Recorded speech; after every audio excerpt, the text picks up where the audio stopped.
بسم اللہ الرحمن الرحیم۔ السلام علیکم ورحمۃ اللہ وبرکاتہ۔ محترم ناظرین، آج میں جن الفاظ کا وظیفہ آپ کے سامنے پیش کرنا لگا ہوں وہ یہ ہیں: کاف، ہا، یا، عین، صاد۔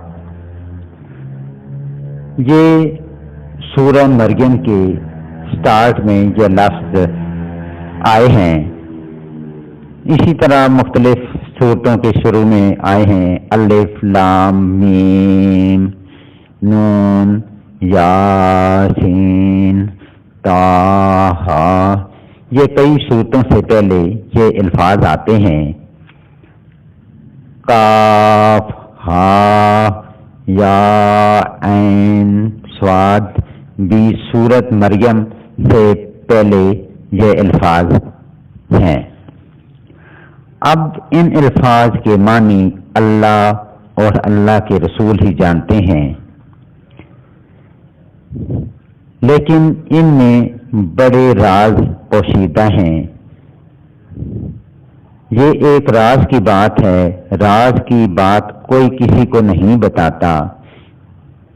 اللہ اور اس کے رسول کے درمیان بات ہے، راز راز ہی رہنے دیں۔ بہرحال جو ہمارے سامنے نظر آتا ہے کہ ان الفاظ سے شروع ہونے والی سورت میں حضرت مریم علیہ السلام کا قصہ ہے، جو ایک معجزہ کی حیثیت رکھتا ہے کہ بغیر باپ کے حضرت مریم علیہ السلام کو اللہ تعالیٰ نے بچے کی خوشخبری دی، اور وہ ایک دور افتادہ علاقے میں چلی گئیں اور یہ بات سوچتی رہیں کہ لوگ میرے بارے میں کیا کہیں گے، اور وہاں پر بھی معجزہ دوسرا بھی دیکھیں کہ اللہ تعالیٰ انہیں کیسے خوراک دیتا ہے، کیسے بچے کی پیدائش ہوتی ہے۔ اور پھر اس کے بعد جو معجزہ ہوتا ہے کہ جب وہ آتی ہیں، لوگ سوال کرتے ہیں تو وہ بچے کی طرف اشارہ کرتی ہیں تو بچہ بول پڑتا ہے۔ کچھ دن کا بچہ بول کر جواب دے رہا ہوتا ہے۔ یہ بھی دیکھیں، یہ بھی ایک معجزہ ہی ہے۔ اسی طرح اس صورت میں حضرت زکریا علیہ السلام کا قصہ بھی موجود ہے کہ وہ بوڑھے ہو چکے ہیں، ان کی بیوی بھی بہت بوڑھی ہو چکی ہے، جو کہ جوانی میں ہی بانجھ تھیں، ان کے ہاں اولاد نہیں ہو سکتی تھی، لیکن اللہ تعالیٰ نے حضرت زکریا علیہ السلام اس بڑھاپے میں جب اللہ تعالیٰ سے بچے کی خواہش کر رہے ہیں، دعا مانگ رہے ہیں، تو وہ شرما رہے ہیں کہ میری کوئی بات سنے گا تو ہنسے گا، مجھ پر تانے لگائیں گے، لیکن وہ تنہائی میں مانگتے ہیں اپنے رب سے کہ یا اللہ مجھے اولاد دے دے، اولاد نرینہ دے دے۔ تو اللہ تعالیٰ نے ان کی وہ دعا قبول کی۔ ناممکن کام تھا، ان کی بیوی جوانی میں بھی بانجھ تھی، اب بڑھاپا بھی آ گیا تھا، لیکن اللہ تعالیٰ کے آگے کوئی ناممکن کام نہیں ہے، وہ ہر ناممکن کو ممکن بنا دیتا ہے۔ بن باپ کے بچہ پیدا کر سکتا ہے، بڑھاپے میں بانجھ بندے کو اولاد دے سکتا ہے، تو وہ کچھ بھی کر سکتا ہے، اس کے تو صرف کن کہنے کی دیر ہے۔ آپ صرف یقین رکھیں، یقین کے ساتھ کوئی بھی کام کریں، یقین کے ساتھ کریں، انشاءاللہ وہ پاک ذات دعا قبول کرے گی۔ تو یہ ہماری جو باتیں ہیں ان میں یہی بات ہے کہ ہم اس میں مکمل یقین کے ساتھ کرتے نہیں ہیں، جس کی وجہ سے ہمیں فائدہ نہیں ہوتا۔ آپ کو جو آج میں عمل بتانے لگا ہوں وہ ان ہی حروف قطعات کا ہے۔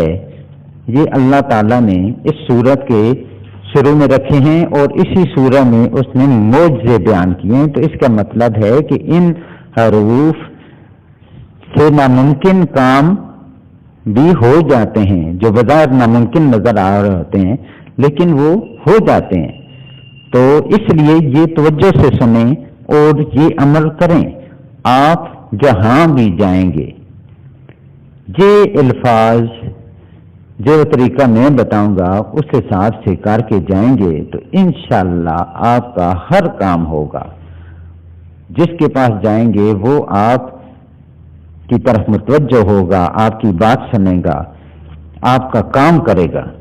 چاہے آپ بچوں کے رشتے کے لیے جاتے ہیں وہ بات ہوگی، کاروبار کے لیے جاتے ہیں وہ ڈیل کمپلیٹ ہو جائے گی، جو آپ کو ناممکن نظر کام آ رہے ہیں وہ ان کے لیے جاتے ہیں تو وہ انشاءاللہ ہوں گے، ضرور ہوں گے۔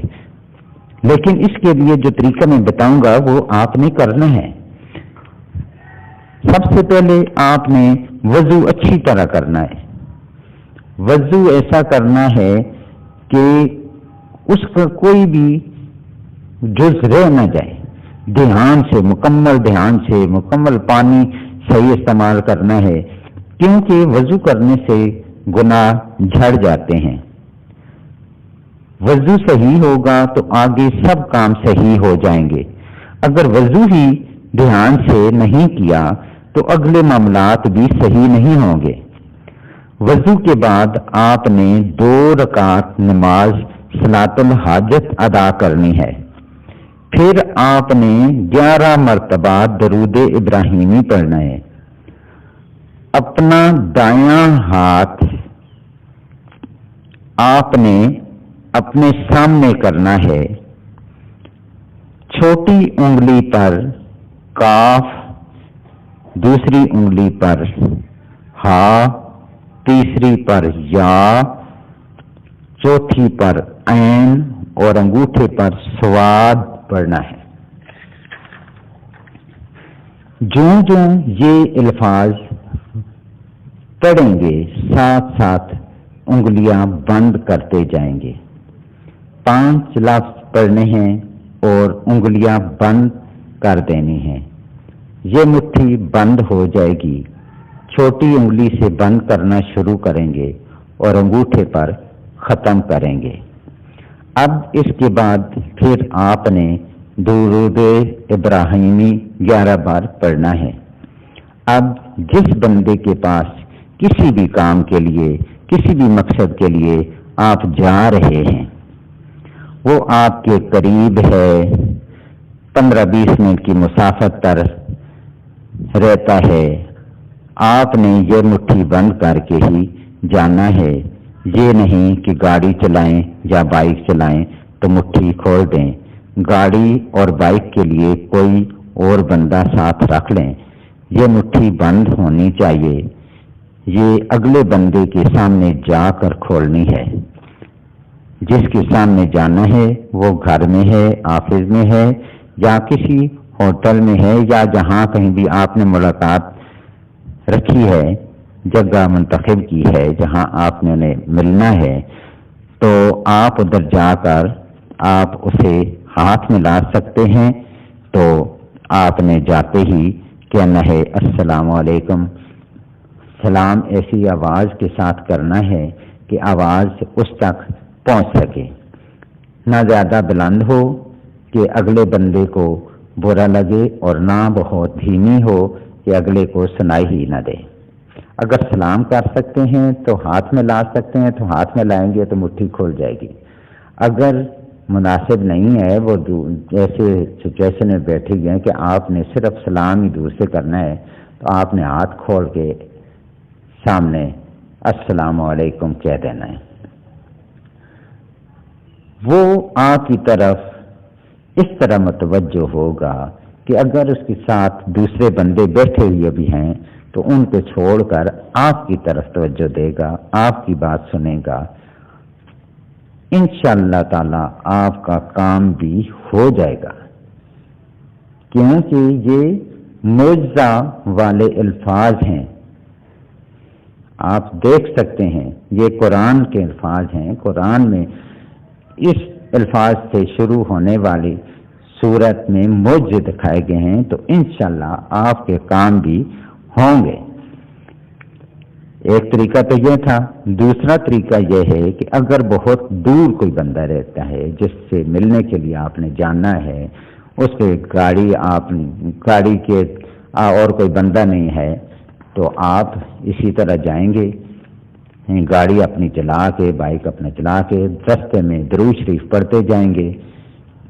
جب اس کی منزل کے قریب پہنچیں گے تو تب آپ نے یہ الفاظ اسی حساب سے انگلیوں پر پڑھ لینے ہیں، اور پھر درود شریف پڑھ لینا ہے گاڑی کھڑی کر کے۔ بے شک گاڑی کھڑی کر کے دیر تو نہیں لگتی نا، تو گاڑی کھڑی کر کے آپ نے اسی طرح 5 انگلیوں پہ یہ الفاظ پڑھنے ہیں، اور پھر بعد میں درود ابراہیمی پڑھ لینا ہے، تو پھر بندے سے ملنا ہے اور اسی طرح سلام کرنا ہے، اور پھر کام کی بات جو بھی ہوگی، جو آپ کا مقصد ہوگا، انشاءاللہ تعالی پورا ہوگا۔